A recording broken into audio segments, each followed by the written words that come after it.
I don't wander as much as Jeff does, and I like having a large podium in front of me, so I'll just present from here.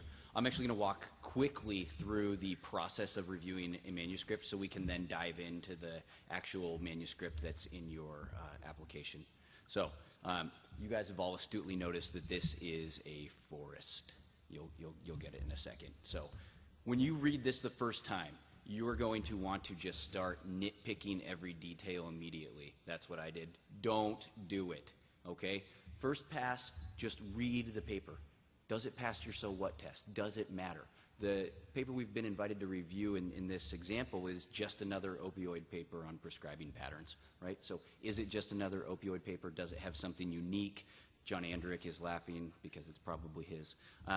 You want to work through whether or not this needs to go to publication, whether it matters before you start to nitpick the details. So read it quickly, decide whether or not you love it or you hate it, and then move on.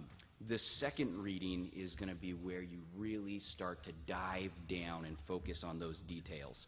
And these next couple slides are going to match your AEM handout. That's actually attached with the manuscript very closely. So I'm going to move through them so we can have more time with the actual manuscript. And then I hear there's alcohol upstairs. And I actually usually like to review my manuscripts with a nice glass of bourbon, just one pour in hand. So we'll get to that. So the introduction, right? You want to know, why are they doing this study? How's the length? Most are too long and need to be cut back just a little bit. Do they explicitly state what they're doing, and can you tell why they chose that based on the introduction? If they meet those, they're probably off to a pretty good start.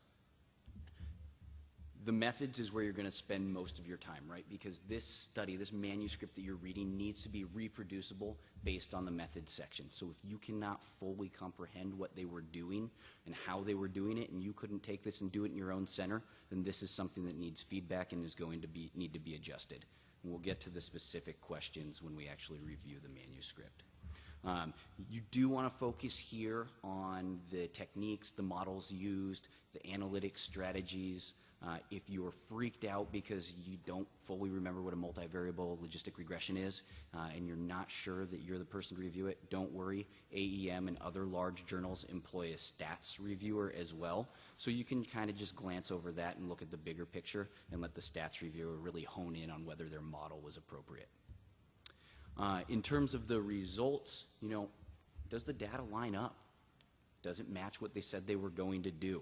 Are all of the subjects appropriately accounted for? Did they actually get the correct number of subjects into their study?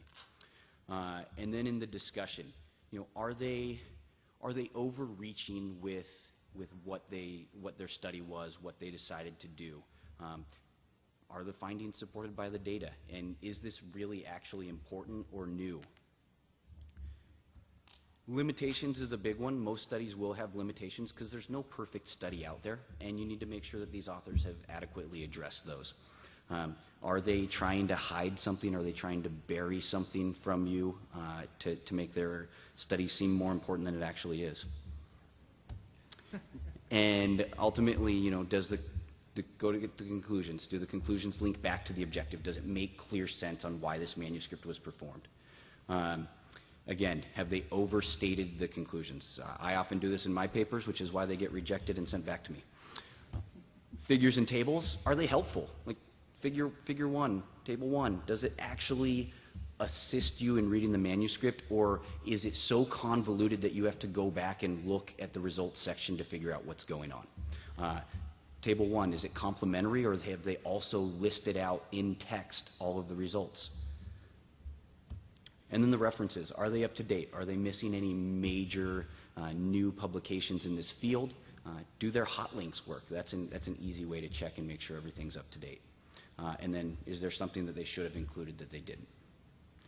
This one's a nice way to catch a little bit of fault. And a lot of times people will take an abstract from, say, a conference like SAEM and dump that into the abstract without actually updating it. And there may be some disagreement on the number of participants or other things. You want to make sure they match up. Ultimately, reading this abstract is what's going to make you decide to review this paper or not, but it's not super important in the broader review.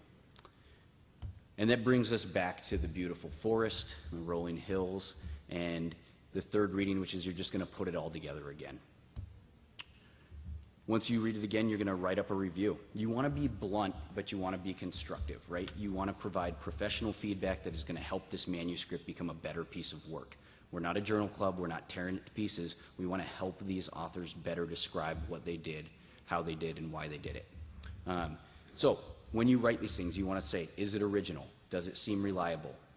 Is it important? Is it just that, doctors prescribe a lot of opioids from the ED? That's not new. Is it suitable for our journal, or would it be better somewhere else? Would this be better in a pediatrics journal? And is it clear? And then you want to look for the fatal flaws, right? Was their enrollment off? Was something amiss? Was it the wrong kind of clinical trial? Those are things that might kill a study. And then you're going to start to write, and you're going to write your review, and reviews can be up to a page long. They definitely shouldn't be 6 to 7 pages long. And you're going to start with the general comments to the authors, what you thought, and then you're going to just save the specifics for last. You're going to hit, page 5, line 32, you should have put an apostrophe here, and you're going to end it with those tiny little details.